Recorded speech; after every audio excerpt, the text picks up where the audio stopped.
не позволява на парламента да работи, а слушахме глупости на 4 парламентарни групи от Дигитално Евро през всякакви тъпотии, но вота на недоверие на МЕЧ, мотивите към него, свързани с европейската прокурорка, с доказани схеми за Чирен, с прикриване на престъпност от страна на Даниел Митов, за нея не са важни. Тя с нейната полупиянска усмивка всеки ден прекратява изказване на Радостин Василев.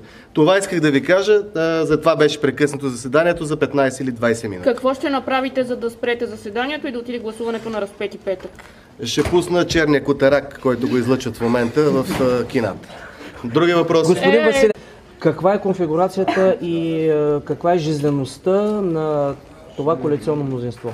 Никаква жизненост няма това коалиционно мнозинство, но има подкрепата на Делян Пеевски и безмълвието на ППДБ, които след вчерашното напускане на ДПС нямат аргумент валиден, нямат и обяснение на това, защо не поставят това правителство, да разчита само на подкрепата на Пеевски.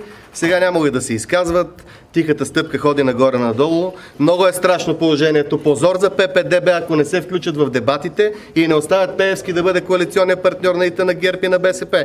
Това могат да направят те, но и това не искат да направят. Може ли да бъде обаче успешен